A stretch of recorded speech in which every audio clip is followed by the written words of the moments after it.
Hello guys, कैसे हैं आप सभी। I hope you all are good. और एक बार फिर से आपका स्वागत है हमारे इस चैनल पे। आज जो टॉपिक हम डिस्कस कर रहे हैं वो थोड़ा सा आपके लिए न्यू टॉपिक हो सकता है। जो यूजीसी नेट की तैयारी यहाँ पे कर रहे हैं कॉमर्स के सब्जेक्ट से या अन्य सब्जेक्ट से, उनके लिए यहाँ पे काफ़ी इजी रहेगा ये टॉपिक। लेकिन जिन्होंने यहाँ पे कॉमर्स से रिलेटेड अभी ज़्यादा स्टडी नहीं करी है, जिन्होंने जैसे एमकॉम किया है और काफ़ी रिसर्च के फील्ड में वो लोग नहीं है, तो उनके लिए थोड़ा सा ये नया टॉपिक मैं कहूँगा। बट इसको आपने एमकॉम में भी यहाँ पे पढ़ा हुआ है, तो ये आपके लिए रिलेवेंट है जो यूजीसी नेट के प्रोस्पेक्टिव से भी। और साथ में जो इस बार के असिस्टेंट अकाउंटेंट यूकेएसएससी का सिलेबस है उसमें भी इस यूनिट को डाल दिया गया है, जो कि यूनिट है आपकी बिजनेस स्टैटिस्टिक्स की। और बेसिकली जो असिस्टेंट अकाउंटेंट का सिलेबस है, मैं कहूँगा कि काफ़ी वास्ट सिलेबस यहाँ पे बना दिया गया है इस बार, और काफ़ी कॉन्सेप्चुअल क्वेश्चंस इससे निकलने की यहाँ पे पूरी उम्मीद है। और जो सिलेबस है, पहली बार ऐसा हुआ कि इतने एक्सटेंड इसको कर दिया गया, हर एस्पेक्ट को इसमें इंक्लूडेड की है। आपके जो इकोनॉमिक्स है, बिजनेस मैनेजमेंट है, आपका अकाउंटेंसी तो है ही है, साथ में legal aspect of the business, आपके जो डिफरेंट टाइप के लॉज होते हैं वो भी इसमें इंक्लूडेड हैं, और एचआरएम का पार्ट भी इसमें इंक्लूडेड है। तो बहुत सारे टॉपिक इसमें इंक्लूडेड हैं, और हम कोशिश कर रहे हैं कुछ टॉपिक जो कवर हो सके, जो इम्पोर्टेंट टॉपिक हैं इसके सीरीज़ में।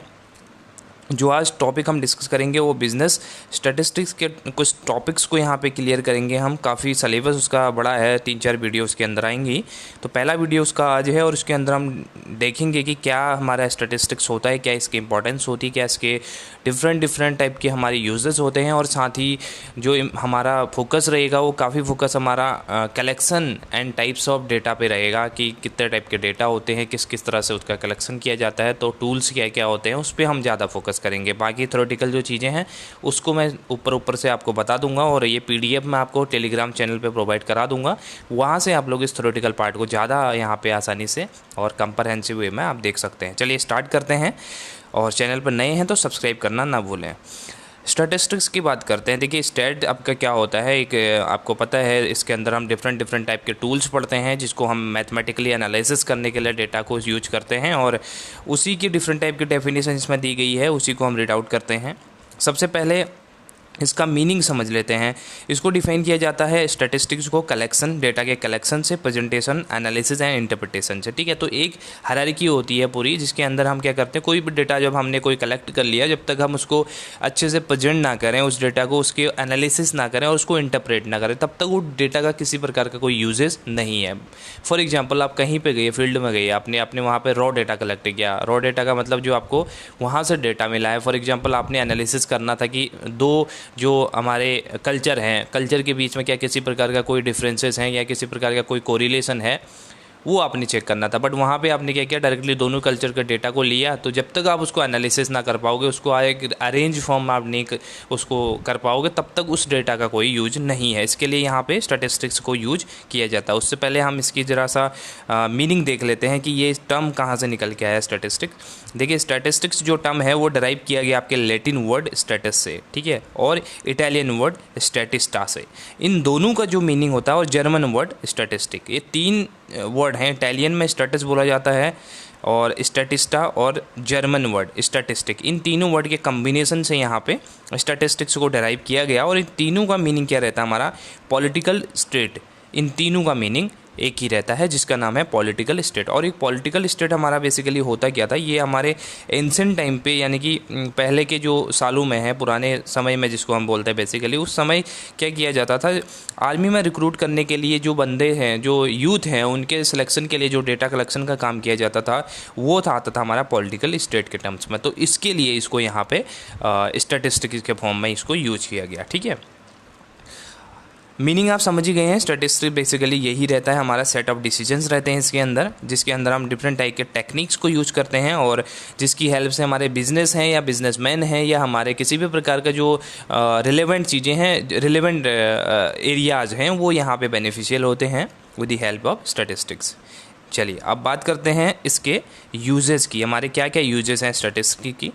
स्टेट के पहला हमारा डिसीजन मेकिंग के लिए इसको यूज किया जाता है, और बिजनेस के टर्म्स में हम पहले बात करते हैं। बिजनेस के टर्म्स में कैसे हम डिसीजन मेकिंग करेंगे।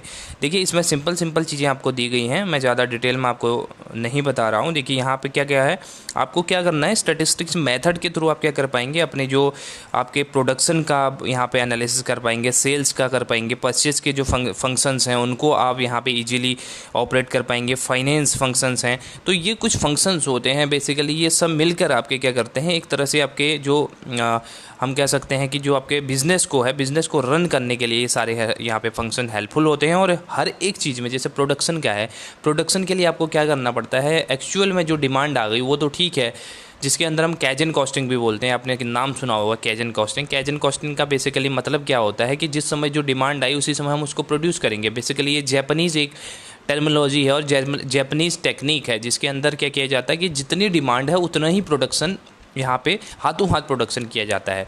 लेकिन अगर आप यहाँ पे अदर वे में यहाँ पे प्रोडक्शन कर रहे हैं, जैसे आपको एक उसके लिए आपको क्या करना पड़ेगा, फोरकास्टिंग करनी पड़ेगी कि आपको प्रोडक्शन कितना करना है। उस प्रोडक्शन के फोरकास्टिंग के लिए भी आपको यहाँ पे स्टैटिस्टिक्स का यूज करना पड़ेगा। आप ट्रेंड एनालिसिस करोगे, पिछले आपके सालों में आपकी कितनी सेल्स हुई, पिछले मंथ्स में आपकी कितनी सेल्स हुई है और आगे आने वाले टाइम्स में आपके कितनी सेल्स यहाँ पे हो सकती है, क्या क्या फैक्टर्स आपको इफेक्ट कर सकते हैं, ये सब चीज़ें आप किस में करेंगे, प्रोडक्शन के टर्म्स में। ऐसे ही सेल्स में आप देखोगे कि कितनी हमें कॉस्ट कटिंग करनी है, किस तरह से हमें प्राइस को यहाँ पे डिटरमाइन करना है, कितनी यहाँ पे प्राइसिंग रखनी है, या क्या क्या फैक्टर हैं जो मार्केट को इन्फ्लुएंस कर रहे हैं, कितना हमारा प्राइस का लेवल है। तो ये सब चीज़ें जो है हमारे सेल्स से रिलेटेड भी हैं। ऐसे ही हमारे परचेजिंग से, फाइनेंस से, ये सब फाइनेंस में तो बेसिकली बहुत ज़्यादा यूज यहाँ पे स्टैटिस्टिक्स का किया जाता है, जिसके अंदर डिफरेंट टाइप के हमारे टेक्निक्स होती हैं जिनकी मदद से हम अपने फाइनेंसिंग फंक्शंस को यहाँ पे इस्टेब्लिश करते हैं और रन करने की कोशिश करते हैं। तो ये हमारा पहला यूजेस था। दूसरा यूजेस है, by using the techniques of time series analysis which are based on statistical method, the businessman can predict the effect of large number of the variables with a fair degree of the accuracy। यहाँ पे जैसे मैंने थोड़ी देर पहले बात करी थी कि अगर हमें पिछले अपने सेल्स की बात कर लेते हैं, जैसे हमें सेल्स का डेटा चाहिए, तो सेल्स का डेटा हमें कैसे मिल पाएगा, जब हम क्या कर पाएंगे, अपने पिछली जो सेलिंग है उसको हम देखेंगे और फ्यूचर की सेलिंग को हम प्रेडिक्ट करेंगे। तो ये हमारा एक टेक्निक होता है टाइम सीरीज के अंदर, जिसके अंदर हम डिफरेंट टाइप की यहाँ डिफरेंट ईयर्स की हम क्या करते हैं, ट्रेंड एनालिसिस करते हैं और उसके बेसिस पे हम फ्यूचर का यहाँ पे प्रेडिक्शन करते हैं। तो ये चीज़ें किस में की जाती हैं, किसकी मदद से की जाएंगी, हमारे स्टैटिस्टिक्स की मदद से हो सकेंगी, और जिसमें आपकी क्या है यहाँ पे एक्यूरेसी, आपकी डिग्री ऑफ एक्यूरेसी काफ़ी यहाँ पे आपकी जो है काफ़ी वेरिएशन ज़्यादा नहीं होगा और बहुत कम आपकी जो अनसर्टेनिटी है उसकी डिग्री यहाँ पे रह जाएगी। ठीक है, नेक्स्ट है आपका, in business decision theory most of the statistics techniques are used in taking a business decision which helps us in doing the business without uncertainty. ये बात हमने ऊपर भी कर ली है। अगर हम एक तरह से अब क्या करते हैं, सही हम फोरकास्टिंग करते हैं, तो उसके अंदर ऑब्वियस सी बात है कि हमारी जो अनसर्टेनिटी है वो काफ़ी यहाँ पे कम हो जाती है। और यहाँ पे बात की गई है कि आजकल क्या किया जा रहा है, मॉडर्न बिजनेस में ज़्यादातर ऑर्गेनाइजेशंस क्या कर रहे हैं, इस कॉस्ट कंट्रोल जो हम कहते हैं, एनालिसिस एंड कंट्रोल की हम बात करते हैं अपने बिजनेस के अंदर, तो उसमें हम स्टैटिस्टिकल सिस्टम का यहाँ पे यूज कर रहे हैं। ठीक है, और ये आपकी बाइजन थ्योरी आपकी होती है, बाइजन डिसीजन थ्योरी होती है। इसके अंदर आप क्या करते हो, अल्टरनेटिव जो आपके पास है, जैसे आप फॉर एग्जांपल आपने अपॉर्चुनिटी कॉस्ट का नाम सुना होगा। अपॉर्चुनिटी कॉस्ट का क्या मतलब होता है, उसका मतलब होता है कि एक ऑप्शन को आपने जब छोड़ा, तो अगर उस दूसरे ऑप्शन को आपने जो अडॉप्ट किया, तो छोड़े हुए ऑप्शन की कॉस्ट क्या थी। आप अगर फॉर एग्जांपल आपने क्या किया, आपके पास 2 डिसीजंस हैं, ठीक है, 1 और ये 2 मान लेता हूँ। 1 से आपको क्या हुआ, 10 रुपीज़ का आपको प्रॉफिट होता है, और फॉर एग्जांपल 2 वाला आपने छोड़ दिया, तो उस केस में फॉर एग्जांपल आपको 8 रुपीज़ का यहाँ पे इससे प्रॉफिट होता। अगर आप इसको एनालिसिस करते हो अल्टरनेटिव, तो इस केस में तो 8 रुपये क्या है, अल्टरनेटिव आपकी जो प्रॉफिट है, अल्टरनेटिव इसको हम क्या बोलते हैं, इकोनॉमिक प्रॉफिट भी एक तरह से हम बोल देते हैं। तो अल्टरनेटिव जो होते हैं हमारे, उसका भी यहाँ पे एनालिसिस किया जाता है with the help of statistics. ठीक है, अब है uses of mathematics for decision making. यहाँ पे बात की गई है कि मैथमेटिक्स के टर्म्स में आपके और डिसीजन मेकिंग के टर्म्स में कैसे यहाँ पे स्टैटिस्टिक्स का यूज किया जाता है। देखिए यहाँ पे आपके जो नंबर्स यहाँ पे बताया गया है, number of the defect in the roll paper, bell up close sheets of से photographic film can be judged by means of control chart based on the nominal distribution. और ये बात की गई है कि कैसे हम मैथमेटिकली जो स्टैटिस्टिक्स का है उसका यूज यहाँ पे कर पाएंगे। जैसे यहाँ पे कुछ आपको बताया गया है, roll of paper, bale of cloth, sheet of a photographic film, और ये डिफरेंट टाइप के आपके मेथड्स हैं जिनके थ्रू आप मैथमेटिकली भी आप क्या कर पाओगे, यहाँ पे अपने स्टैटिस्टिक्स टेक्निक को आप यहाँ पे अप्लाई कर पाओगे।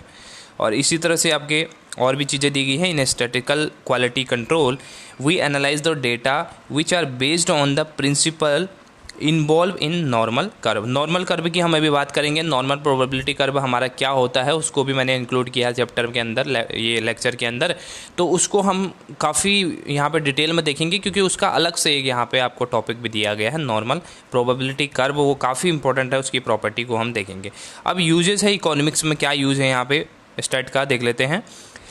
Statistics is the basis of economics. जैसे कि मैंने थोड़ी देर पहले आपसे बात भी करी थी, जब हम क्या करते हैं अपनी सेल्स की हम क्या करते हैं, रॉ मटेरियल को परचेज करते हैं, उसके बाद हम उसकी मैन्युफैक्चरिंग करते हैं, उसके बाद हम उसकी ब्रांडिंग करते हैं, लेबलिंग करते हैं, फिर हम उसकी एडवर्टीजमेंट करते हैं, फिर हम उसकी फाइनली हम उसकी सेलिंग करते हैं। तो इस बीच में आपके पास बहुत सारे टर्म्स इसके अंदर इंक्लूडेड रहते हैं। जैसे आपके प्राइस का डिटर्मिनेशन करना है, उसके अलावा आपका प्रॉफिट का डिटर्मिनेशन करना है, कॉस्ट कटिंग आपको करनी है, और उसके अलावा आपको यहाँ पे अपना मार्जिन ऐड करना है। तो डिफरेंट टाइप के जो यहाँ पे फंक्शंस होते हैं वो सारे किसके फंक्शन है, इकोनॉमिक्स के अंदर इनको स्टडी किया जाता है।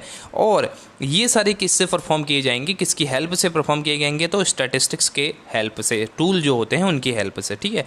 The consumer maximum satisfaction can be determined with the basis of the data pertain to income and expenditure. The various law and demand depend on the data concerning price and quantity. यहाँ पे देखिए consumer satisfaction की बात करी गई है। हमने यहाँ पे पिछले जो वीडियो किया था उसमें हमने एक क्वेश्चन देखा था, जो अल्टी का पेपर किया था उसमें आया भी था, जो मैंने आपको पढ़ाया था।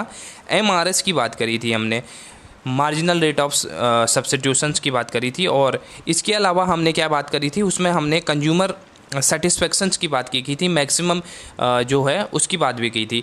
तो मैक्सिमम कंज्यूमर सेटिस्फेक्शन का क्या मतलब है कि जो एक ऐसा लेवल जहाँ पे कंज्यूमर की जो एक्सपेक्टेशंस है वो उसकी जो यूटिलिटी है उससे मैच कर जाए। ठीक है, तो उसको बोलते हैं मैक्सिमम कंज्यूमर्स मैक्सिमम सेटिस्फेक्शन। तो इस चीज़ को भी मेजर करने के लिए, यहाँ पे डिटरमाइन करने के लिए क्या किया जाता है, स्टैटिस्टिक्स का यहाँ पे यूजेज, टूल का यहाँ पे यूज किया जाता है। और साथ ही आपके the various law of demand depend on the data concerning price and quantity. यहाँ पे जो आपके डिफरेंट टाइप के लॉ हैं किससे रिलेटेड हैं, प्राइस से रिलेटेड हैं, क्वांटिटी से रिलेटेड हैं, तो वो भी यहाँ पे यूज करते हैं आपके स्टैटिस्टिक्स के टूल्स को। The price of the commodity is well determined on the basis of data relating to buyers and seller. और यहाँ पे बताया गया है कि जो आपकी प्राइस है, कमोडिटी की प्राइस आपकी किससे डिटरमाइन होती है, आपके बायर और सेलर से यहाँ पे डिटरमाइन होती है। और इनका जो अध्ययन किया जाता है, इनकी स्टडी की जाती है, वो आपके जो मैथमेटिकली की जाएगी वो स्टैटिस्टिक्स के हेल्प से की जाएगी। अब इंपॉर्टेंस की बात करते हैं, स्टैटिस्टिक्स की क्या इंपॉर्टेंस है। काफ़ी चीज़ें आपने देख भी ली हैं, इंपॉर्टेंस आप समझ भी गए होंगे, फिर भी देख लेते हैं। Statistics in today's life has become an essential part of various business activities which is clear from the following point। ये पॉइंट दिए हैं, जैसे importance of statistics in business and industry, ये बात करिए। दूसरा importance in field of science and research, importance in field of the banking, importance to the state, importance to in planning. ठीक है, तो ये डिफरेंट टाइप के हैं, इनको एक बार ब्रॉडली देख लेते हैं। और सबसे पहले बात करते हैं बिजनेस एंड इंडस्ट्री के लिए कैसे ये यहाँ पे इंपॉर्टेंट है। देखिए सबसे पहले selecting alternative course of action. जैसे मैंने थोड़ी देर पहले आपसे भी बात करी थी कि आपके पास अल्टरनेटिव होते हैं, जैसे आप 1 2 3 अल्टरनेटिव हैं और इन अल्टरनेटिव में से आपको क्या करना है, बेस्ट वाला चूज करना है। तो उसके लिए आप क्या करते हो, यहाँ पे बेस्ट अल्टरनेटिव को चूज करने के लिए आप स्टैटिस्टिकल टूल का यहाँ पे यूज करते हो। आप देखते हो कि कितनी प्रॉफिटेबिलिटी हमें किससे मिल पा रही है और कितना यहाँ पे किस पे रिस्क फैक्टर कितना ज़्यादा है। तो इन सब चीज़ों का आप एनालिसिस करने के बाद बेस्ट जो अल्टरनेटिव है उसको यहाँ पे चूज करते हो। तो इसके लिए यहाँ पे कहा गया है इन selecting alternative course of action के लिए भी आपको स्टैटिस्टिकल टूल का यहाँ पे यूज किया जाता है। ये आप डिटेल में पढ़ सकते हैं। सेकंड है इन रिमूविंग अनसर्टेनिटी। देखिए फ्यूचर क्या है, अनसर्टेन है, हम अनसर्टेनिटी को यहाँ पे पूरी तरीके से ख़त्म तो नहीं कर सकते, लेकिन कुछ हद तक हम उसको यहाँ पे कम कर सकते हैं स्टैटिस्टिक्स की मदद से। क्योंकि अनसर्टेनिटी मतलब जो भविष्य में आने वाली हमें जो परेशानियां आने वाली हैं उसको हम अनसर्टेनिटी कहते हैं। डिफरेंट डिफरेंट टाइप के यहाँ पे हम क्या पढ़ते हैं, रेशियोज पढ़ते हैं या अदर हम टेक्निक्स पढ़ते हैं, जिनके अंदर हम क्या करते हैं एक प्रेडिक्शन से यहाँ पे लगाते हैं। वो फाइनेंसिंग के केस में भी हो सकता है, इन्वेस्टिंग के केस में भी हो सकता है और आपके ऑपरेटिंग के केस में भी हो सकता है।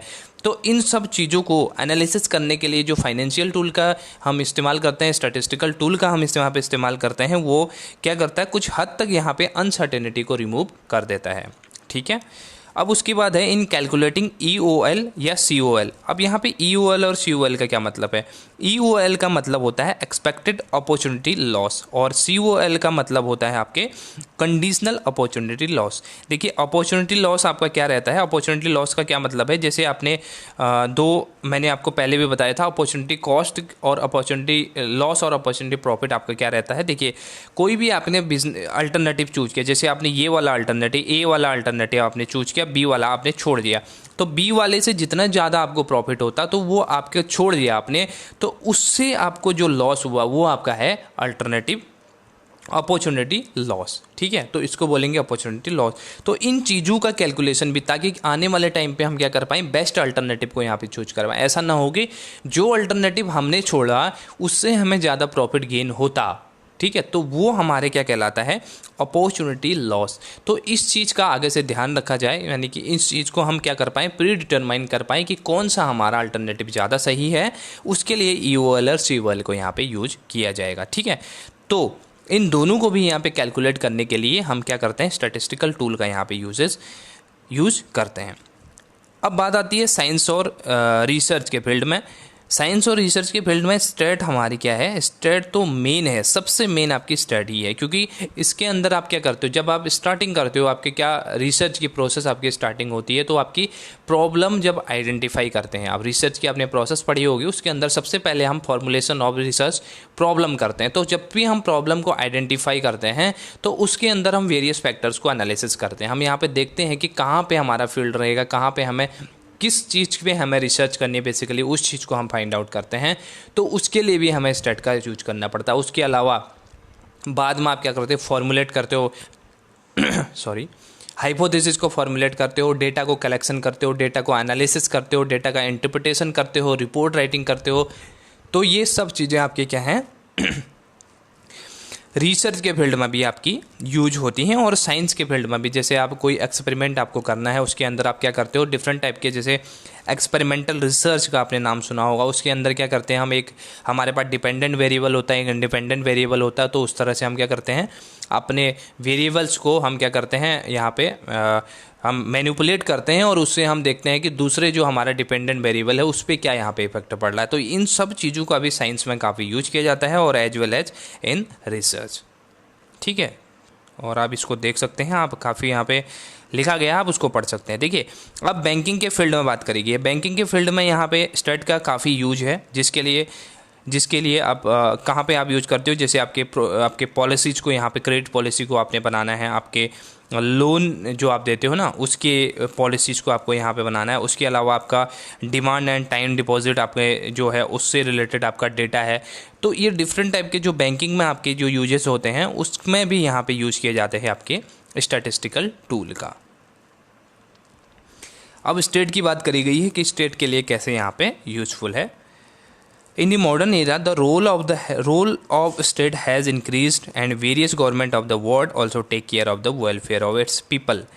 यहाँ पे बात करी गई है कि अब आपके जो मॉडर्न एरिया है, देखिए जैसे पहले से होता था कि आपके जो राजा रानी वाला जो चलता था आपका, उसमें सब कुछ राजा को ही माना जाता था। बट यहाँ पे अब जब मॉडर्न एरा है, यहाँ पे आपके जो डेमोक्रेसी है, डेमोक्रेसी के अंदर यहाँ पे पब्लिक को भी उतनी ही इंपॉर्टेंस दी जाती है, क्योंकि पब्लिक है तभी यहाँ पे गवर्नमेंट भी है। ठीक है, पब्लिक जो चाहेगी वो गवर्नमेंट यहाँ पे बनेगी। तो इसलिए यहाँ पे लोगों के वेलफेयर पे भी काफ़ी यहाँ पे ध्यान दिया जाता है। तो इसलिए लोगों के जो लोगों पे, जैसे आपकी फ़िजिकल पॉलिसी होती है, फ़िजिकल पॉलिसी गवर्नमेंट के द्वारा यहाँ पे चलाई जाती है, तो उसके अंदर काफ़ी यहाँ पे ध्यान दिया जाता है कितना पब्लिक एक्सपेंडिचर किया जाए, कहाँ पे एक्सपेंडिचर की यहाँ पे ज़रूरत है। ठीक है, कौन से इंफ्रास्ट्रक्चर में किया जाए, या उसके अलावा आपके हॉस्पिटल्स में की जाए, इसके अलावा आपके जो एजुकेशन में उसमें किया जाए। तो डिफरेंट सेक्टर्स को यहाँ पर सेलेक्ट किया जाता है और एक बजट जो प्रिपेयर किया जाता है ये भी आपके स्टैटिस्टिकल टूल के माध्यम से भी किया जाता है, और जो फाइनेंशियल मैनेजमेंट है उसके हिसाब से भी इसको तैयार किया किया जाता है। तो उसमें बेसिकली जो आपका ओवरऑल कंक्लूजन इससे निकलता है कि आपके जो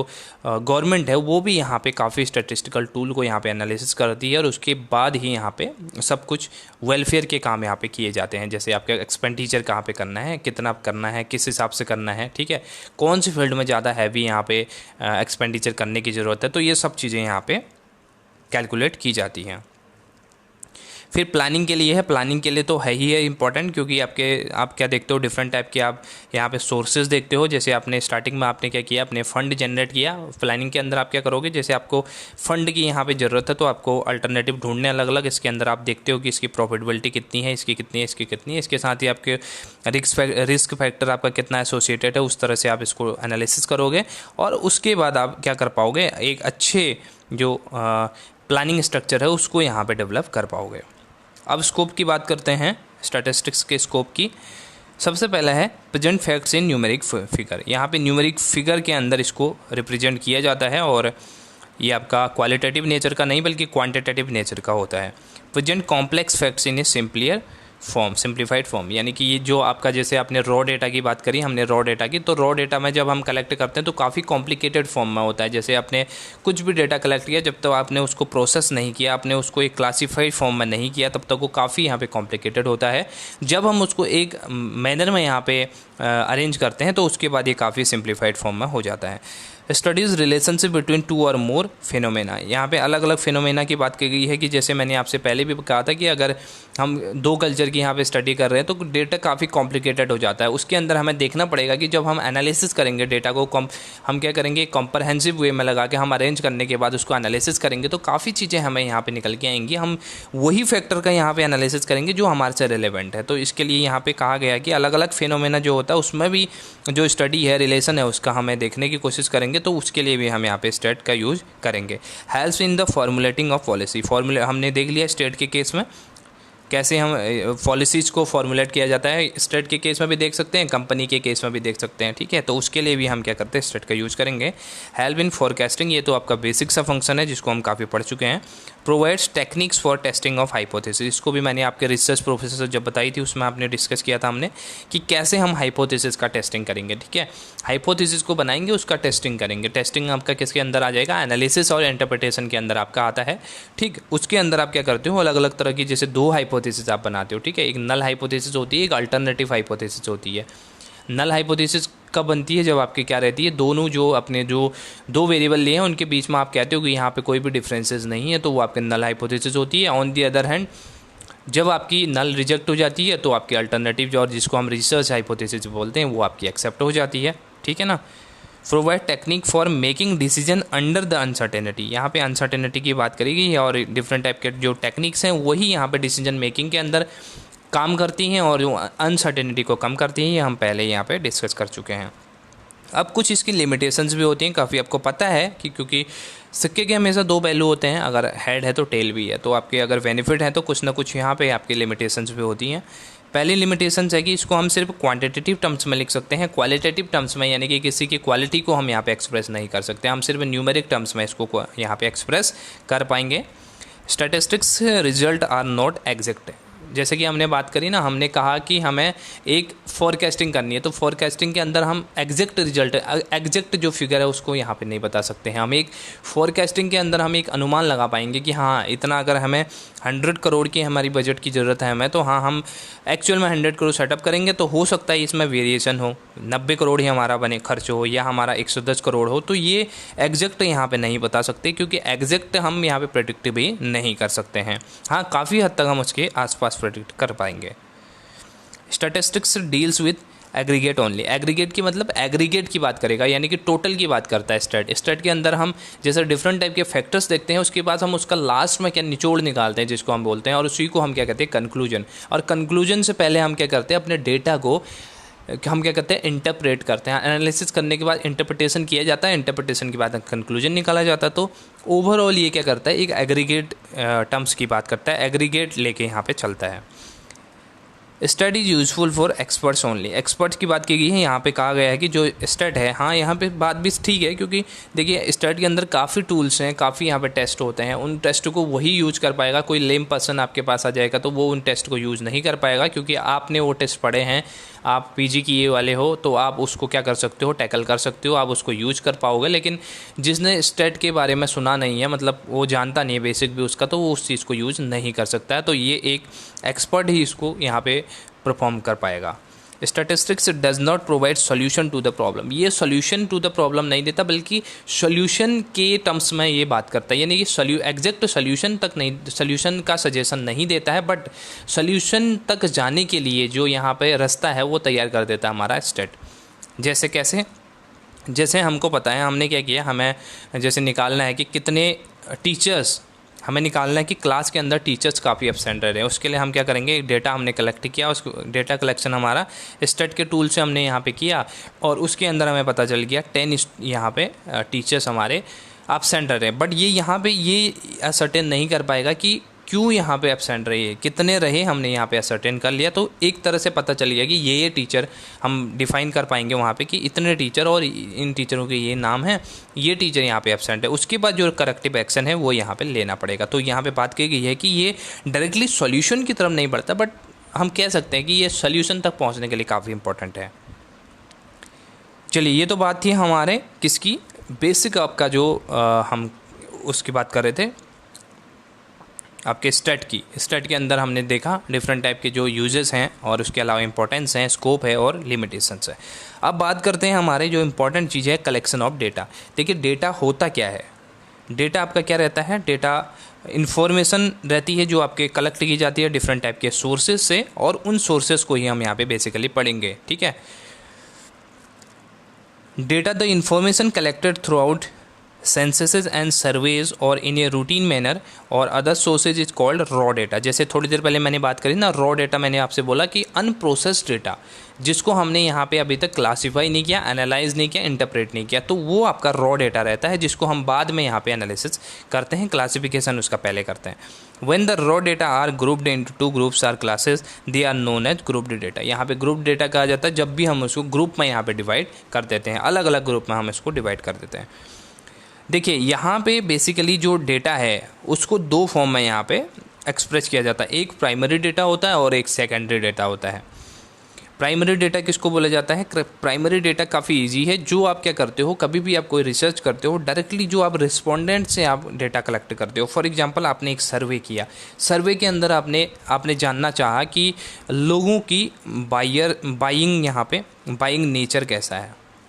ठीक है, इस स्पेसिफिक एरिया, मान लेता हूँ मैं, आपको कोई भी डिस्ट्रिक्ट लेते हैं, चलो उत्तराखंड का नैनीताल डिस्ट्रिक्ट हम ले लेते हैं, और नैनीताल डिस्ट्रिक्ट के अंदर आपको एक डिजर्टेशन या प्रोजेक्ट हम मान लेते हैं वो आपको मिला हुआ है, और आप वहाँ पे जाके क्या करना है, आपको सर्वे करना है कि लोगों की जो बाइंग बिहेवियर है वो कैसा है। उसके लिए आपको क्वेश्चनर यहाँ पे प्रोवाइड की गई है। तो जो डेटा आप यहाँ पे कलेक्ट करोगे डायरेक्टली रिस्पोंडेंट से जाके, आप उनसे फॉर्म भरवाओगे, उनसे आप क्या करोगे, जो आपने क्वेश्चनर बनाई है, प्रश्नावली आपने तैयार की है, उसको आप भरवाओगे, या आप जाके डायरेक्टली इंटरव्यू लोगे, या आप ऑब्जर्वेशन करोगे, किसी भी तरह से आप करो। ये अलग अलग टूल हैं इनके, अभी टूल को भी डिस्कस करेंगे।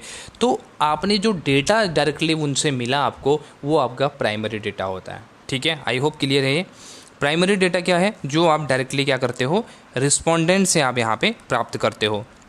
The data which is collected by the actual observation और मेजरमेंट और count is sell called primary data.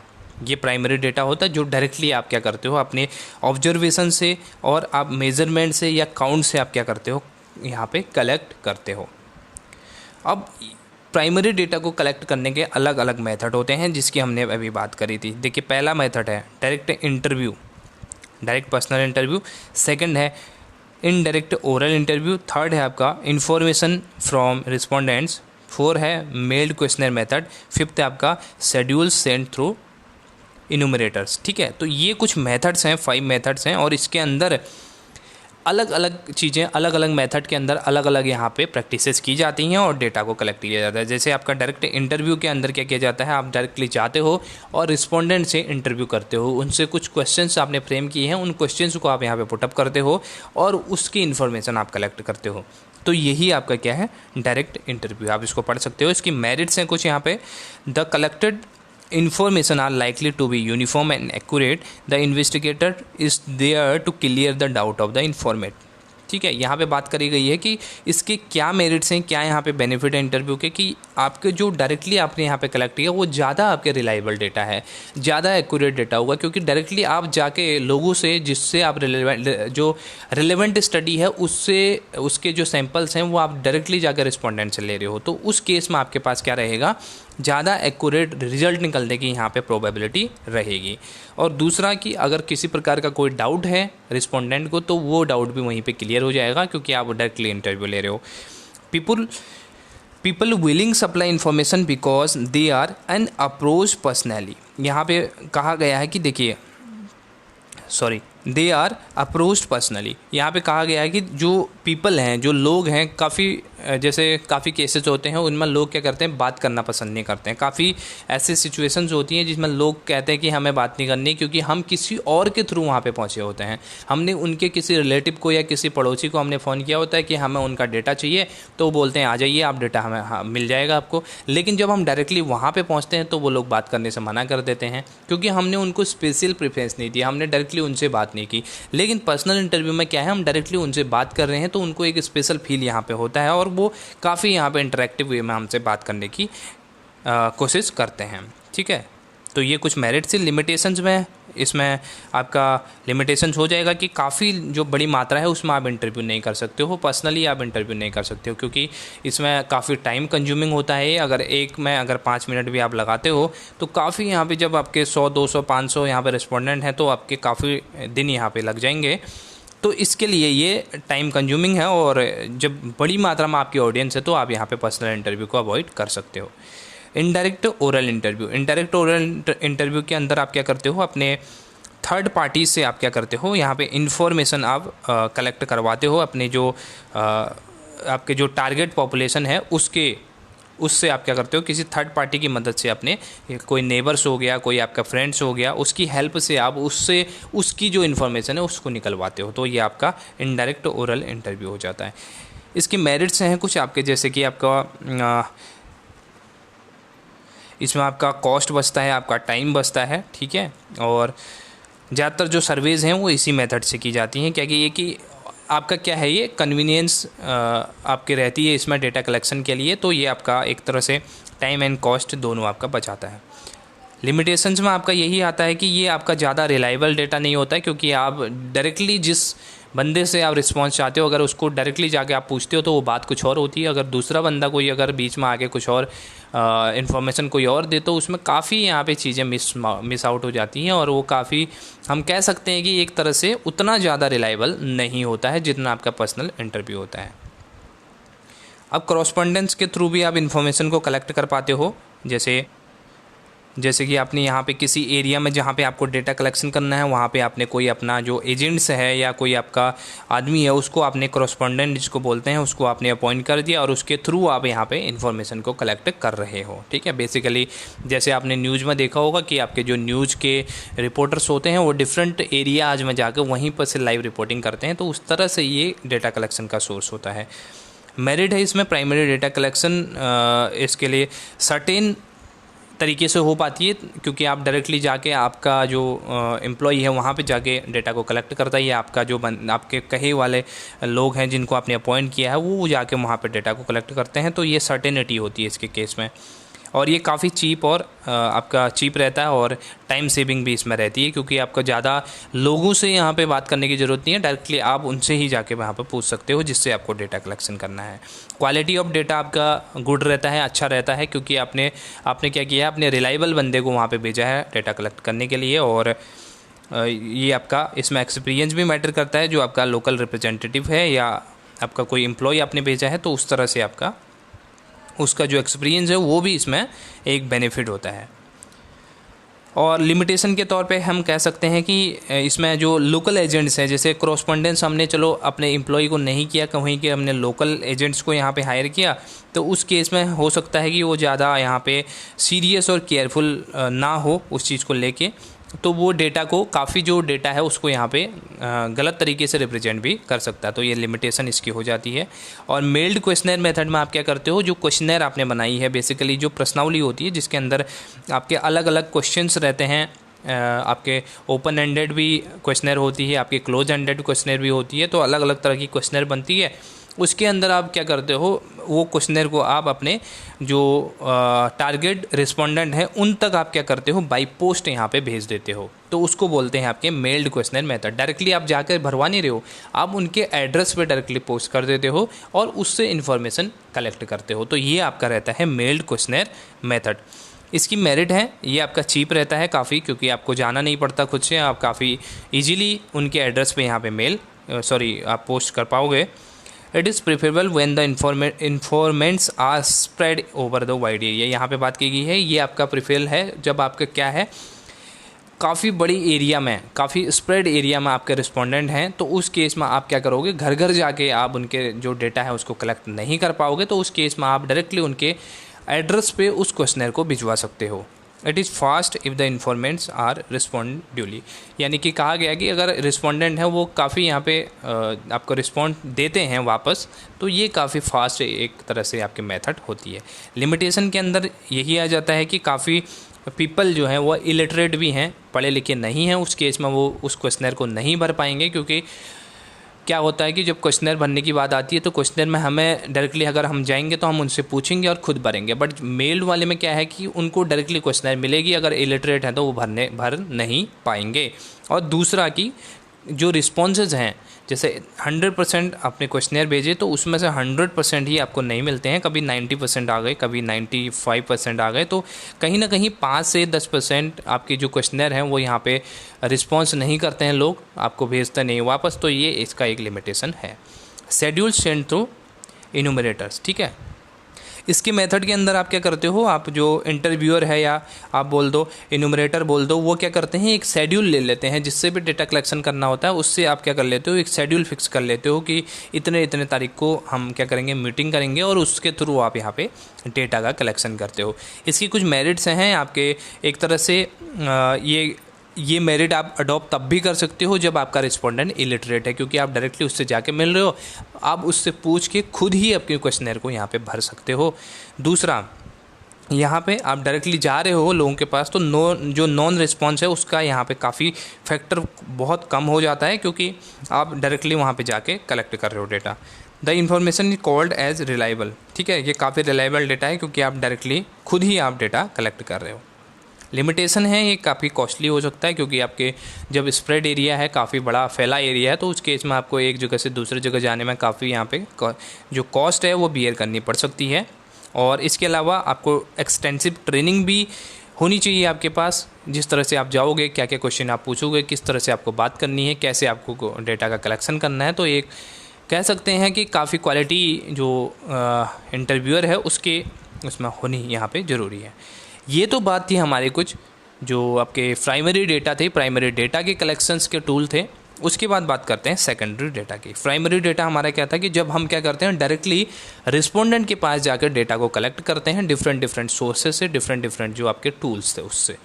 अब सेकेंडरी डेटा वो डेटा होता है जो ऑलरेडी पब्लिश्ड डेटा है, जैसे आपकी थेसिस हो गई, कोई रिपोर्ट्स हो गई, कोई बुक्स हो गई, कोई न्यूज़पेपर हो गया, तो इस तरह का जो डेटा आप कलेक्ट करते हो वो आपका सेकेंडरी डेटा होता है, और ये आपका न्यू डेटा नहीं होता बल्कि ऑलरेडी पब्लिश्ड डेटा रहता है।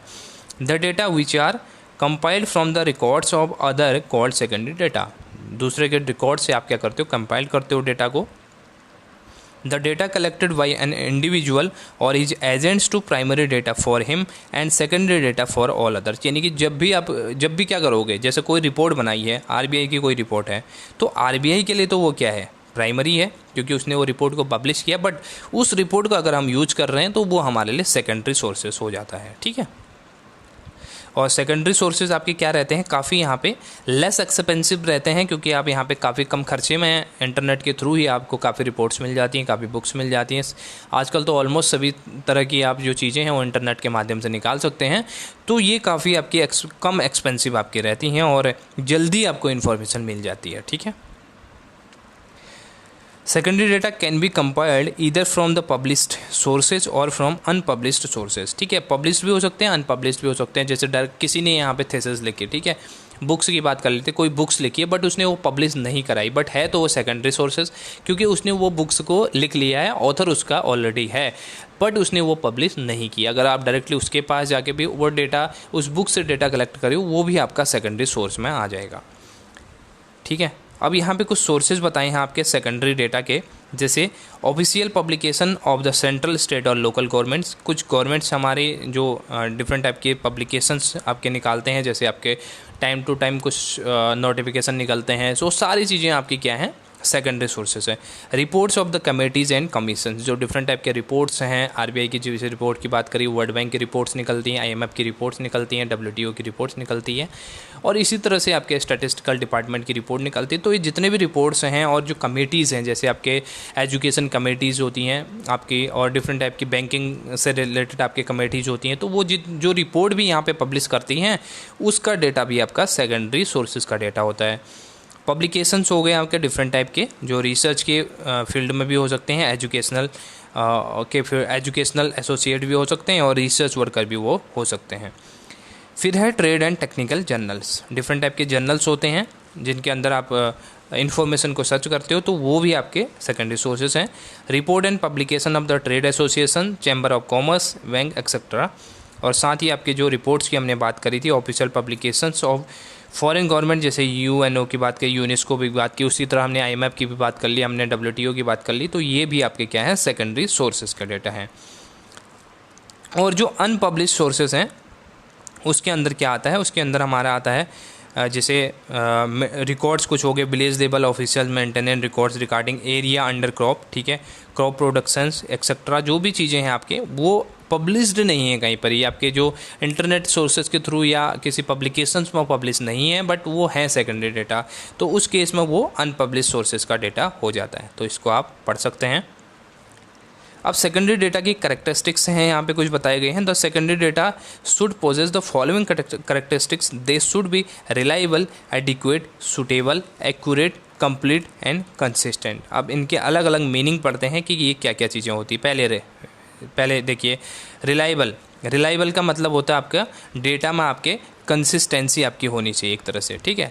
और एडिक्वेट मतलब पर्याप्त मात्रा में होना चाहिए, जो डेटा आपने कलेक्ट किया है वो आपका क्या है, रहना चाहिए काफ़ी, यहाँ पे जो जितना आपको डेटा चाहिए वो आपका एक तरह से एडिक्वेट होना चाहिए। और सूटेबल मतलब सूटेबल आपकी जो जिस चीज़ के लिए आप डेटा कलेक्ट कर रहे हो, जिस पर्पज़ के लिए आप यहाँ पे डेटा कलेक्ट कर रहे हो, तो उसके लिए वो सूटेबल होना चाहिए, उससे रिलेटेड डेटा होना चाहिए, वरना वो क्या है, यूजेस का है नहीं। एक्यूरेट होना चाहिए, ठीक, ये तो ठीक है। कंप्लीट होना चाहिए और कंसिस्टेंसी उसमें होनी चाहिए। देखिए यहाँ पे वेरिएबल्स की बात करी गई है। कुछ वेरिएबल्स हमारे क्या होते हैं, वेरिएबिलिटी आपकी क्या होती है कि जो बदलता रहता है डेटा, जो कांस्टेंट नहीं है उसको हम वेरिएबल्स बोल देते हैं। Variability is the common characteristics in biological science, a quantitative और qualitative characteristics that varies from observation to observation in the same group is called variables. यहाँ पे बात करेगी सेकेंडरी डेटा आपका वेरिएबल नेचर का होता है, क्योंकि ये अलग अलग आपका बदलते रहता है, ठीक है। जिसका जैसा स्टडी रहेगा उस हिसाब से वो अपने डेटा को यूज करेगा, ठीक है। क्वांटिटेटिव डेटा होता है और साथ ही आपका क्वालिटेटिव भी होता है। क्वांटिटेटिव और क्वालिटेटिव दोनों तरह का डेटा इसमें इंक्लूडेड रहता है। जैसे क्वांटिटेटिव में आपका क्या आ जाएगा, जैसे आपको वेट ऑफ सीड्स है, हाइट ऑफ प्लांट्स है, ठीक। उसके अलावा आपका क्रॉप वेरिएंट्स आप निकाल लो तो ये क्वालिटेटिव आ गया, शेप ऑफ सीड्स आ गया, सॉइल टाइप हो गया। तो ये सब आपके क्या है, आपके जो अनपब्लिश्ड सोर्स थे आपके ना, उसके यहाँ पे करेक्टरिस्टिक्स हो गए आपके सेकेंडरी सोर्सेज के, ठीक है। अब इसके बाद आपकी बात आती है सैम्पलिंग की। सैम्पलिंग काफ़ी इंपॉर्टेंट है यहाँ पे। सैम्पलिंग के अंदर हम अलग अलग तरह के जो मेथड्स हैं उससे सैम्पलिंग करते हैं, और जो यहाँ पे सूटेबल स्टडी के अकॉर्डिंग हम यहाँ पे सैम्पलिंग मेथड को चूज करते हैं। तो सबसे पहले सैम्पलिंग को समझते हैं कि सैम्पलिंग होता क्या है।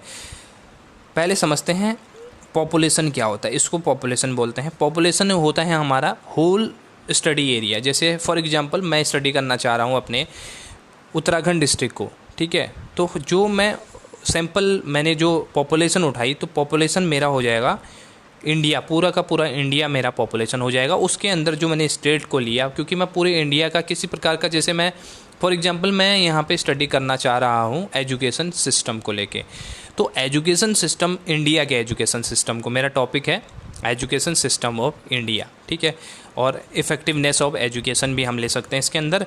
तो इंडिया की जब हम बात कर रहे हैं तो पूरे इंडिया की हम स्टडी यहाँ पे नहीं कर पाएंगे, एक क्योंकि पर्टिकुलर हमें लेना पड़ता, पर्टिकुलर चीज़ को हमें लेना पड़ता, उसी की स्पेसिफिकेशन के अंडर हम स्टडी यहाँ पे कर पाएंगे। तो जो होल हमने पूरा का पूरा हमने एरिया लिया, जैसे इंडिया की हमने बात करी, तो वो हमारा क्या हो गया, पॉपुलेशन हो गया। बट उस पॉपुलेशन की हम पूरी की पूरी स्टडी करना यहाँ पे किसी के लिए पॉसिबल नहीं होता है, क्योंकि काफ़ी वास्ट एरिया हो जाएगा और काफ़ी चीज़ें कवर उसके अंदर हो जाएंगी। तो उसके लिए हम क्या करते हैं, एक छोटा सा पार्ट उसका उठा लेते हैं। यहाँ पे से हमने एक छोटा सा पार्ट उठा लिया, किस में से, पॉपुलेशन में से, पॉपुलेशन का एक छोटा सा पार्ट उठा लिया, उसको हम बोलते हैं सैंपल। और सैंपल बाई चांस मैंने उठा लिया उत्तराखंड को, ठीक है, तो इसको बोलते हैं सैंपल। सैंपल हमारा क्या होता है, एक स्मॉल पार्ट होता है यूनिवर्स का, यूनिवर्स और पॉपुलेशन दोनों सेम टर्म है, यूनिवर्स भी बोला जाता है, पॉपुलेशन भी बोला जाता है, और उसका एक छोटा जो स्मॉल पार्ट हम लेते हैं, और उस स्मॉल पार्ट में पॉपुलेशन की करैक्टरिस्टिक्स होने मैंडेटरी हैं, ठीक है, तभी वो अच्छा यहाँ पे सैंपल कहलाएगा। चलिए अब पढ़ते हैं सैंपलिंग को। The sampling is a statistical analysis tool wherein the data are collected from a few representative items of the universe called as a sample। जैसा मैंने आपको बताया कि कुछ रिप्रेजेंटेटिव आइटम्स होते हैं उसके अंदर, जो यूनिवर्स है, जो आपका पॉपुलेशन है उसके अंदर, और उसमें से जो रिप्रेजेंटेटिव आइटम्स हैं उनको हम जो सेलेक्ट करते हैं वही हमारे क्या हैं, सैंपल हैं। On the basis of which the characteristic of the entire population can be ascertained। और हम क्या करते हैं, वो जो हमने सैंपल को ड्रॉ किया, जो उसके हिसाब से हम जो हमारा पॉपुलेशन है उसकी करेक्टरिस्टिक्स को यहाँ पे असर्टेन करते हैं, यानी कि हम इसकी स्टडी करते हैं अपने अंदर। जो रिसर्च है, जो वर्क हमने एनालिसिस करना है, उसका हम सैंपल का यहाँ पे एनालिसिस करेंगे, और उसके करेक्टरिस्टिक्स के आधार पे हम अपने पॉपुलेशन को भी यहाँ पे डिफ़ाइन कर पाएंगे। क्योंकि ये कंडीशन रहती है कि हम क्या करेंगे, जो सैंपल ड्रॉ किया है उसमें करेक्टरिस्टिक्स हमारे पॉपुलेशन के भी बराबर इंक्लूडेड होने चाहिए। अब प्रिंसिपल ऑफ सैंपलिंग की बात करी है, और यहाँ पे दो बेसिकली प्रिंसिपल्स होते हैं सैंपलिंग के। एक होता है प्रिंसिपल ऑफ स्टैटिस्टिकल रेगुलेटरी, और दूसरा होता है इनर्शिया ऑफ लार्ज नंबर। तो सबसे पहले बात करते हैं रेगुलेटरी की। स्टैटिस्टिकल रेगुलेरिटी किसको बोलते हैं? The principle of statistical regularity is the derived from the theory of probability in mathematics. ये आपके जो थ्योरी ऑफ प्रोबेबिलिटी है मैथमेटिक्स की, उससे डिराइव किया गया है। According to this principle, when a large number of the item is selected at random from the universe, then it is likely to possess the same characteristic as that of the entire population. यहाँ पे बात करी गई है आपके random sampling की। Sampling अभी देखेंगे हम, उसके अंदर दो टाइप के बेसिकली हम कैटेगराइज करते हैं, एक रैंडम सैम्पलिंग होती है, एक नॉन रैंडम सैम्पलिंग होती है।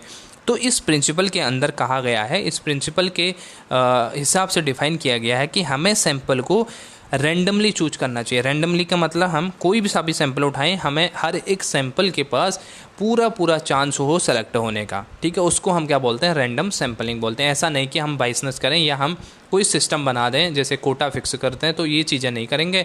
और हम क्या करेंगे? रैंडमली चूज करेंगे। जैसे आपने एक जब भी लकी ड्रॉ होता है ना, लकी ड्रॉ के अंदर पर्चियाँ पड़ी होती हैं ऐसे, ठीक है, ये बाउल होता है, इसके अंदर पर्चियाँ पड़ी हैं और वो रैंडमली क्या करते हैं, एक पर्चे को उठाते हैं और वो विनर होता है। तो इस तरह से हम क्या करते हैं, अपने सैंपल को सिलेक्ट करते हैं रैंडमली।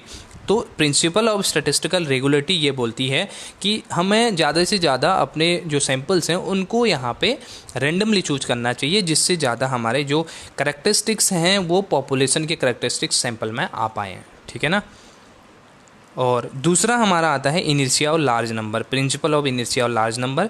इसका इस प्रिंसिपल के अकॉर्डिंग इनका ये कहना होता है कि हमें बड़ा, जितना ज़्यादा बड़ा हम यहाँ पे सैम्पलिंग करेंगे, जितनी ज़्यादा बड़ी एरिया में सैम्पलिंग लेंगे, उतनी एक्यूरेट रिजल्ट हमें मिलेंगे। यानी कि जैसे हमने छोटा सैंपल चूज किया, हमने हमारे पास पॉपुलेशन है, हमारे पास मान लेते हैं 1000 का, हम उसमें से 10 यहाँ पे 10 एज ए सैंपल हम उठा रहे हैं, तो काफ़ी यहाँ पे कम करेक्टरिस्टिक्स हमें देखने को मिलेंगे अपने यूनिवर्स के, अपने सैंपल में। बट हम यहाँ पे 200 हम लेके चल रहे हैं, तो मैक्सिमम करेक्टरिस्टिक्स जो 1000 के एरिया के हैं वो यहाँ पे इंक्लूडेड हो जाएंगे। तो इनर्शिया ऑफ लार्ज नंबर बोलता है कि जैसे जैसे हम अपने सैंपल के साइज़ को इंक्रीज करेंगे, हमें उतनी ज़्यादा एक्यूरेसी मिलती जाएगी, यानी कि हमारे उतनी ज़्यादा करेक्टरिस्टिक्स हमारे पॉपुलेशन के, हमारे सैंपल के साथ मैच करेंगे। तो ये सेकंड प्रिंसिपल आपका क्या कहता है, इसी बात को यहाँ पे असरटेन करता है। तो इसको आप डिटेल में पढ़ सकते हैं।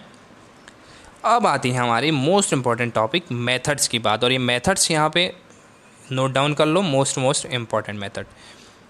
दो तरह के मेथड है हमारे पास, जो एक हमारा है रैंडम सैम्पलिंग और दूसरा है आपका नॉन रैंडम सैम्पलिंग। देखिए, रैंडम सैम्पलिंग के अंदर हम क्या करते हैं, जैसा मैंने थोड़ी देर पहले आपको बताया कि आप रैंडमली चूज करते हो और हर एक जो सैंपल है, हर एक जो कंपोनेंट है आपके यूनिवर्स का, उसके पास पूरा चांस होता है सेलेक्ट होने का। 100% हर किसी कंपोनेंट के पास यहाँ पे चांस होता है सेलेक्ट होने का। But on the other hand if we talk about non random sampling, इसमें केस में आपके जो सेलेक्टेड कंपोनेंट है उनके पास ही सिलेक्ट होने का यहाँ पे चांस होता है, बाकी को हम साइड कर देते हैं अपने एक जो हमारा सीक्वेंस बना है उसके अकॉर्डिंग। अभी देखेंगे उसको। देखिए, रैंडम में आपके पास ये मेथड यहाँ पे निकल के आती है। सिंपल रैंडम सैम्पलिंग पहली, दूसरी स्ट्रेटिफाइड सैम्पलिंग, तीसरी सिस्टमैटिक, चौथी multi stage sampling. Non random sampling के अंदर आपकी आती है judgement sampling, quota sampling, convenience sampling, snowball sampling. अब ये सैम्पलिंग आपको याद रखनी है इन टेक्निक्स को, और ये याद रखना है कि कौन सा आपका रैंडम है, कौन सा नॉन रैंडम है। उसके बाद इसको हम डिटेल में देखते हैं कि कौन सी सैम्पलिंग के अंदर क्या कैरेक्टरिस्टिक्स होती हैं, कैसे हम सैंपल को चूज करते हैं। सबसे पहले रैंडम सैम्पलिंग की बात करते हैं।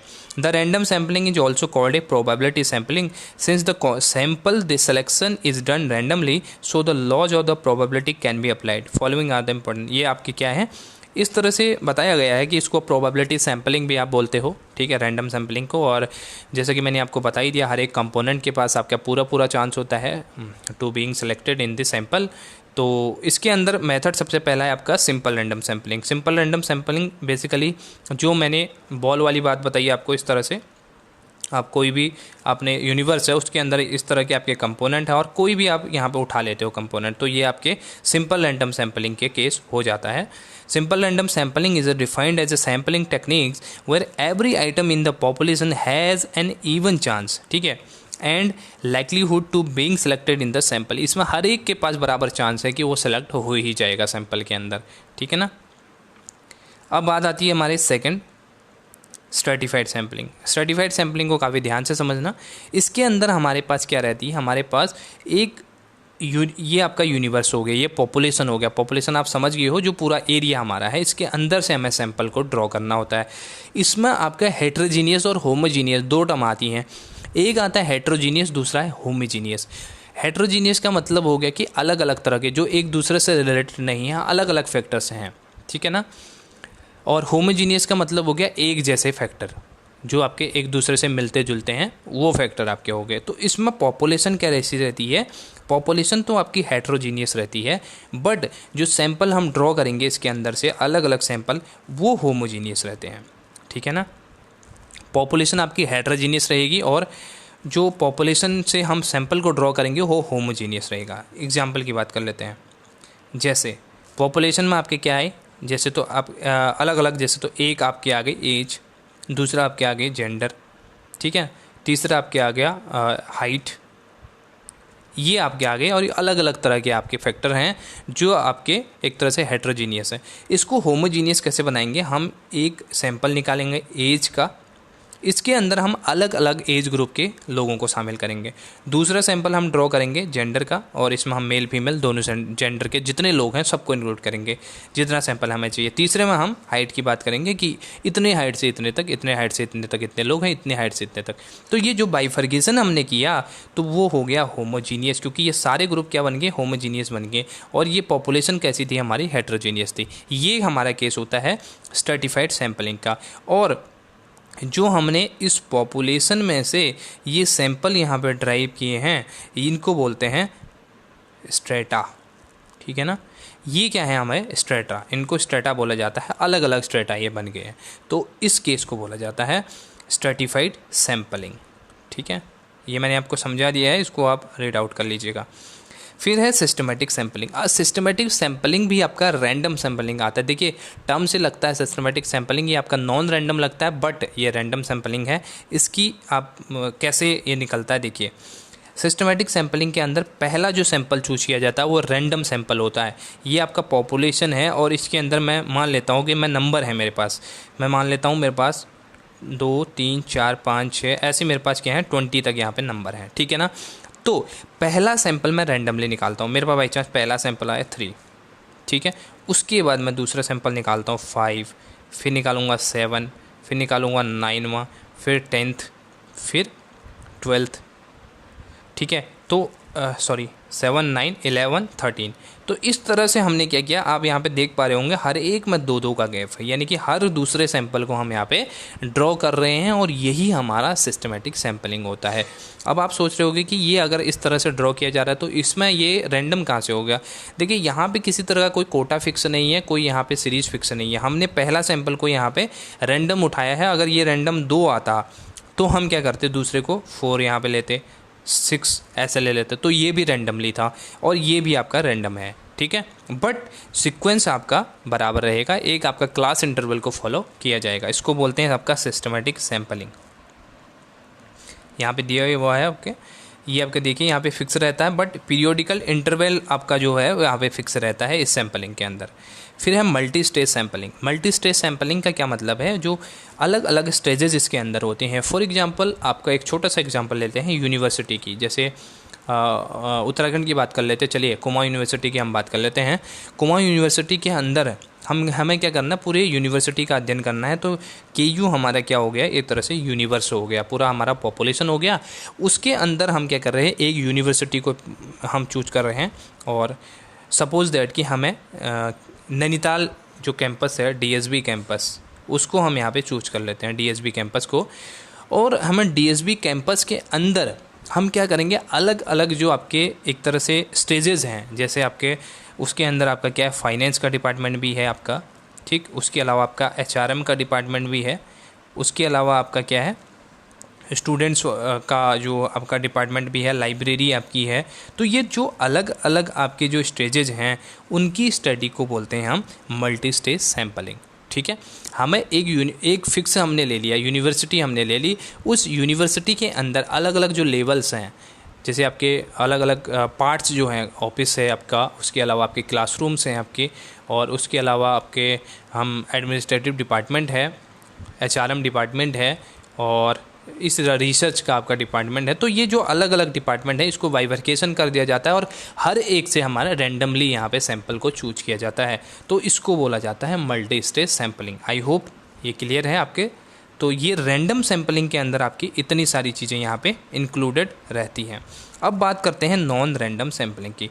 नॉन रैंडम सैंपलिंग के अंदर आपकी जो सैंपलिंग रहती है वो आपकी फिक्स रहती है। इसके अंदर आप रैंडमली कुछ भी चूज नहीं करते हो। In the case of non-random sampling, the selection is done on the basis of other than the probability consideration. आप probability के बेस पर नहीं करते हो, बल्कि आप उसके अलावा और मेथड यहाँ पे यूज करते हो। सच है, जजमेंट आप यहाँ पे कर लेते हो। कन्वीनियंस मतलब अपनी सुविधा के अकॉर्डिंग आप सैंपल को चूज कर लेते हो। और नॉन रैंडम सैम्पलिंग इसको बोला जाता है, या नॉन प्रोबेबिलिटी सैम्पलिंग भी इसको बोला जाता है, ठीक है। तो इसके कुछ मेथड्स हैं, इनको देख लेते हैं। सबसे पहला है जजमेंट सैंपलिंग। जजमेंट सैंपलिंग के अंदर आप क्या करते हो, लोगों को आप जो सैंपल आपने उठाना है ना, उसको आप जज करके उठाते हो। जैसे आपने एक्सपीरियंस के बेस पे आप उसको जज करते हो। जैसे हमने एक रिस्पोंडेंट यहाँ पे आए हमारे पास, ठीक है। ये आपके रिस्पोंडेंट हैं अलग अलग, और इसमें आपने रैंडमली चूज नहीं करना। रैंडम के अंदर तो होता तो हम जितने रिस्पोंडेंट थे उसमें से कुछ लोगों को चूज कर लेते, बट आपको यहाँ पे करना है जजमेंट सैंपलिंग के अंदर। जजमेंट सैंपलिंग के अंदर आप क्या करोगे, अपने एक्सपीरियंस के अकॉर्डिंग आप क्या करोगे, जिसको आपको लगेगा कि हाँ इसको चूज करना चाहिए। फॉर एग्जाम्पल आपको लगता है कि ये ज़्यादा टैलेंटेड है और ये यहाँ पे कम टैलेंटेड है, तो इसको ले लिया आपने।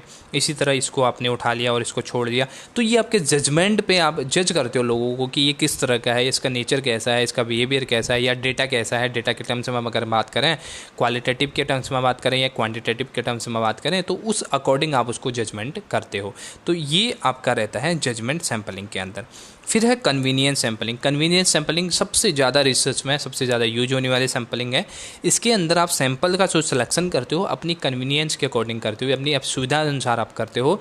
जहाँ पे आपको सही लगता है, सूटेबल लगता है, अपने जो डेटा का कलेक्शन है वहाँ से आप क्या करते हो, अपने सैंपल को उस तरीके से आप सेलेक्ट करते हो। जैसे आपको लगता है, जैसे आपको आपके घर के पास में आपके जैसे आपको आपके टीचर्स ने आपको एक तरह का हम मान लेते हैं टास्क दे दिया कि आप रूरल एरिया में जाओ और रूरल एरिया में आपको डेटा कलेक्शन करना है। आपको स्पेसिफाई नहीं किया गया है कि कौन से रूरल एरिया में जाना है, आपको बोला गया है कि किसी भी रूरल एरिया में जाके आप अपनी सैंपलिंग कीजिए, वहाँ से सैंपल को आपको कलेक्ट करना है। तो आप क्या दोगे, जितना ज़्यादा, जितने नज़दीक आपका रहेगा, जितना आपके जान पहचान के कहीं पे अगर लोग हैं, तो जितना आपका कन्वीनियंट आपका रहेगा उस हिसाब से आप डेटा को कलेक्ट होगे। आपके बगल में कोई झोपड़पट्टी है माना या गांव है माना, मान लेते हैं उस तरह से, तो वहाँ पे आप काफ़ी कन्वीनियंट रहोगे, वहाँ पे जाने के लिए भी आपका एरिया, पास का एरिया, और साथ में आपके लोग भी जान पहचान के रहेंगे, तो वो आपकी कन्वीनियंस सैंपलिंग हो जाएगी। क्योंकि यहाँ पे कुछ भी आपका फिक्स नहीं किया गया है कि आप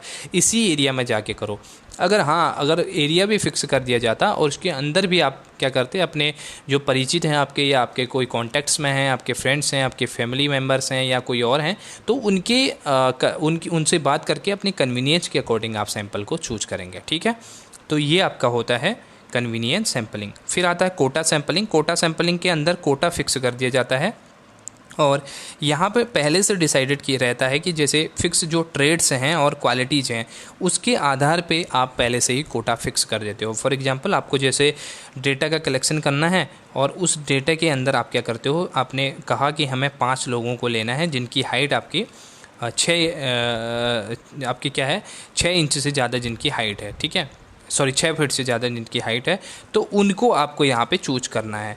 तो उस केस में आपने क्या कर लिया, कोटा यहाँ पे फिक्स कर लिया। जैसे आपने पहले के रैंडम सैंपलिंग में हम क्या कर रहे थे, डायरेक्टली हम सैंपल को उठाते, बट यहाँ पे आपने क्या कर लिया, जैसे आपने बोल दिया 60 kg जिसका वेट है, 60 kg तक के वेट वाले को हम 5 लोगों को लेंगे, 65 के बाद हम 10 लोगों को लेंगे, और उस तरह से आपको सैंपल का सिलेक्शन करना है। तो ये एक तरह से आपने क्या कर लिया, पहले से कोटा फिक्स कर लिया, उसके अलावा आप कोई सैंपल इंक्लूड नहीं कर सकते हो अपने सैंपल में, ठीक है ना।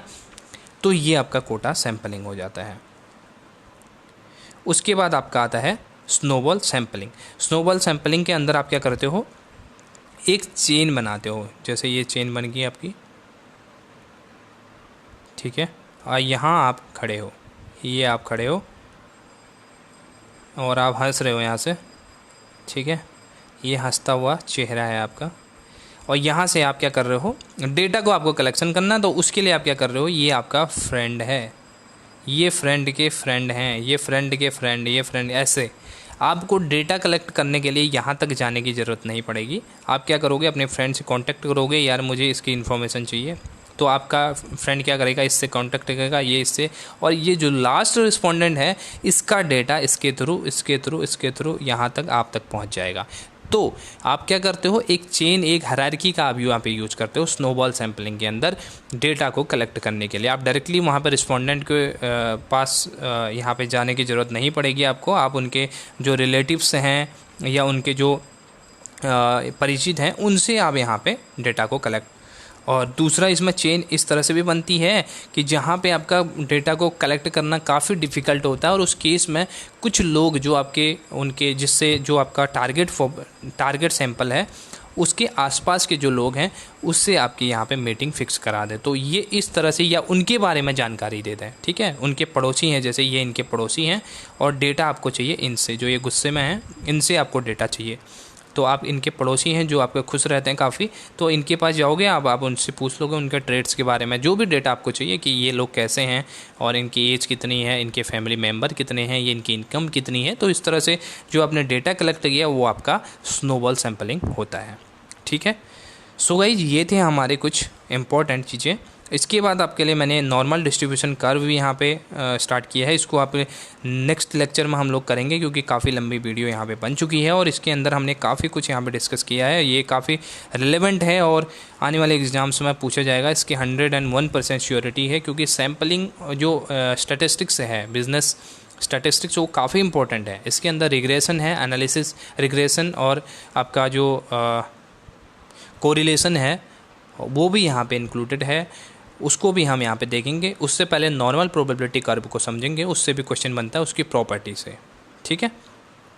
सो आई होप कि आपको कुछ यहाँ पे सीखने को मिला होगा, कुछ नया आपने सीखा होगा। आज का जो आपका होमवर्क होने वाला है वो होमवर्क मैं आपको दे रहा हूँ एक क्वेश्चन, जिसके अंदर आपको बताना है, जैसे मैंने फॉर एग्जांपल मैंने एक क्वेश्चन को यहाँ पे ड्रॉ किया है, ठीक है। और उसके मैंने यहाँ पे 4 ऑप्शन कर दिए हैं, 1 2 3 4। जैसे कि आपके एग्जाम्स में क्वेश्चन आता है, तो ये जो क्वेश्चन पूछा गया है ये किस तरह का क्वेश्चन है आपका, ओपन एंडेड क्वेश्चन है या क्लोज एंडेड क्वेश्चन है, ये आपको कमेंट बॉक्स में बताना है, ठीक है। कौन सा क्वेश्चन, जैसे आपके मल्टीपल चॉइस क्वेश्चन एमसीक्यूज आपको पूछे जाते हैं एग्जाम्स में, जो कॉम्पिटिटिव एग्जाम्स हैं उसमें, तो वो क्वेश्चन किस नेचर के होते हैं, आपके ओपन एंडेड होते हैं या क्लोज एंडेड होते हैं, इसको आपको कमेंट बॉक्स में ज़रूर बताना है। और साथ ही आपको वीडियो पसंद आई तो वीडियो को लाइक करना ना भूलें, चैनल पर नए हैं तो ज़रूर सब्सक्राइब करें। सो गाइस, मिलते हैं नेक्स्ट वीडियो में। Thank you so much, keep watching, take care, bye bye.